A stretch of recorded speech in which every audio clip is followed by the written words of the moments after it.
अस्सलाम वालेकुम दोस्तों, कैसे हैं आप सब लोग। उम्मीद है कि आप तमाम दोस्त बिल्कुल खैरियत के साथ होंगे।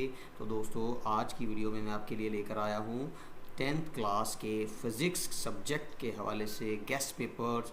उम्मीद है कि जो बच्चा इन गेस्ट पेपर्स में से तैयारी कर लेगा तो 70 to 90% पेपर इन्हीं गेस्ट पेपर्स में से आएगा। ठीक है दोस्तों, लेकिन वीडियो शुरू करने से पहले उन तमाम दोस्तों से गुजारिश है कि जिन्होंने मेरे चैनल को सब्सक्राइब नहीं किया वो मेरे चैनल को सब्सक्राइब करें और बेल आइकन को भी प्रेस करें ताकि मैं इस तरह की अच्छी अच्छी इन्फॉर्मेटिव वीडियोस आप तमाम दोस्तों के लिए लेकर आता रहूं। जी दोस्तों, तो वीडियो की तरफ चलते हैं।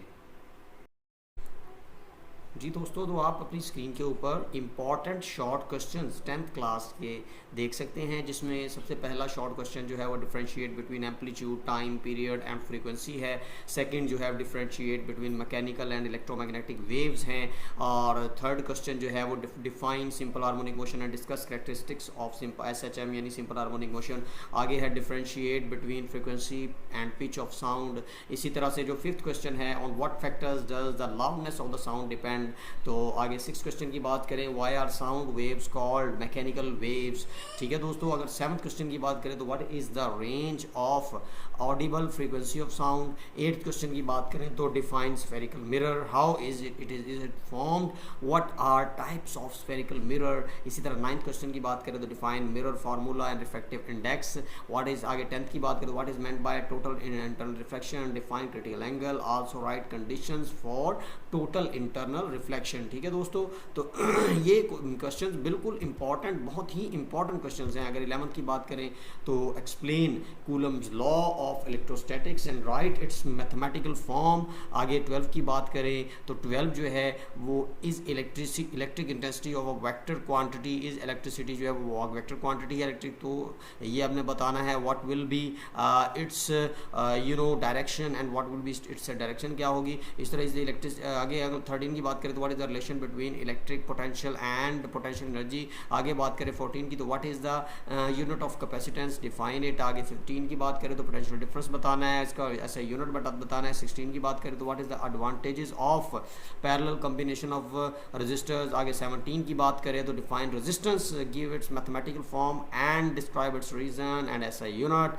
आगे 9th की बात करें तो ohmic and non ohmic conductors. 18 की बात करें तो what factors affect the induced EMF in a coil, what factors affect the induced EMF in a coil, what factors affect the induced EMF in a coil। आगे 19 की बात करें तो what is a transformer, on what principle does it work. आगे 20 question की बात करें तो that is state Lenz's law, state Lenz's law, this is very important short question. इसी तरह 21 की बात करें तो what is mean by Boolean algebra, Boolean algebra बताना है दोस्तों, how is it represented. 22 question की बात करें तो define logic gates and truth tables. ठीक है दोस्तों, आगे 23 क्वेश्चन की बात करें तो what do you know about information communication technology, ICT के बारे में बताना है दोस्तों। ICT that is information communication technology. आगे 24 की बात करें तो 24 right the names of components of CBIS। इस तरह 25 की बात करें तो what is meant bye radio active elements and give to examples, what is carbon dating. 26 है। 27 की बात करें तो 27 divine isotope, right the names of symbols of isotopes of hydrogen. आगे 28 की बात करें तो 28 दोस्तों right the causes of background radiation. आगे 29 की बात करें दोस्तों तो 29 जो है वो differentiate between atomic number and mass number. आगे 30 क्वेश्चन की बात करें तो 30 जो है that is differentiate between stable and unstable nuclei. तो ये जो है दोस्तों बिल्कुल जो है वो शॉर्ट क्वेश्चन थे जो बहुत ही इंपॉर्टेंट शॉर्ट क्वेश्चन हैं। आगे हम सब्जेक्टिव क्वेश्चन की बात करते हैं, लेंथी क्वेश्चन की बात करते हैं जो कि इंपॉर्टेंट हैं। उसमें जो पहला जो क्वेश्चन है, prove that motion of a mass attached to a spring is SHM, simple harmonic motion है। तो what is mean by refractive index of a material, how would you determine the refractive index of a rectangular glass slab. ठीक है दोस्तों, आगे third question जो है explain Ohm's law, discuss its mathematical formula and limitations, state and explain Joule's law. आगे fifth question की बात करें differentiate between analog and digital electronics, write at least S analog and digital electronics each which are used in daily life। आगे 6 जो lengthy question है, explain how can you determine the induced EMF with the help of lenses law. ठीक है दोस्तों, basically हम कह सकते हैं लेंजेज लॉ ही है। तो 7th क्वेश्चन की बात करें तो define demonstrate by an experiment that a magnetic field is produced around a straight current carrying conductor. ठीक है दोस्तों, 8 की बात करें तो write some uses of capacitors. 9 की बात करें तो explain the use of logic gates as safety alarm. 10th question की बात करें तो हाफ लाइफ बतानी है कि हाफ लाइफ क्या होती है और रेडियम की हाफ लाइफ की एग्जांपल देनी है। Draw diagram of activity of radium. आगे जो है बात करें अगर हम derive the formula for the effective capacitance for a parallel and series combination of a number of capacitors. तो 12 की बात करें तो differentiate between analog and digital electronics.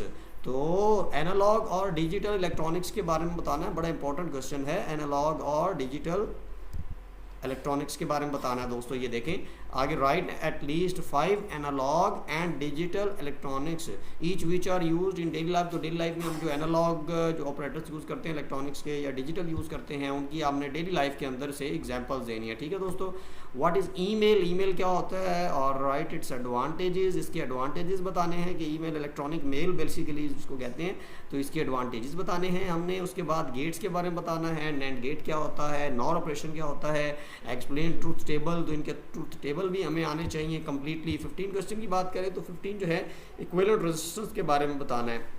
दोस्तों मैं क्वेश्चंस को जल्दी जल्दी से पढ़ रहा हूँ, अगर आपको मुश्किल पेश आ रही हो तो आप आसानी के साथ इसका स्क्रीनशॉट लेके रख सकते हैं और बाद में इसको आसानी से देख सकते हैं। अब हम इंपॉर्टेंट न्यूमेरिकल्स की बात करते हैं, तो जो इंपॉर्टेंट न्यूमेरिकल्स हैं वो आप देख सकते हैं 10.1 है, 10.4 है, 11.1 है, 11.2 है, 11.4 है, 11.6 है, 11.9, 12.1। तो इसको आपने कम्प्लीटली देख लेना है। ये 10th चैप्टर से लेकर 18th चैप्टर तक जो इंपॉर्टेंट न्यूमेरिकल बनते हैं वो सारे इसमें हमने लिए हुए हैं। आगे हम बात करें एग्जाम्पल्स की, तो एग्जाम्पल्स भी काफ़ी इंपॉर्टेंट जो थी वो उसमें से हमने अपनी तरफ से निकाली हैं। तो इसमें से निकाली गई हैं। तो मैं ये आपके साथ गेस्ट पेपर्स शेयर कर रहा हूँ दोस्तों फिज़िक्स के हवाले से। आप इंशाल्लाह इनकी तैयारी करेंगे तो आप इंशाल्लाह फिज़िक्स में मैक्सिमम मार्क्स हासिल कर सकते हैं। तो दोस्तों अगर आप लोगों को मेरी ये वीडियो अच्छी लगी हो तो वीडियो को लाइक भी करिएगा, शेयर भी करिएगा और मेरे चैनल को ज़रूर सब्सक्राइब कीजिएगा दोस्तों। दुआओं में याद रखिएगा दोस्तों। अल्लाह हाफिज़।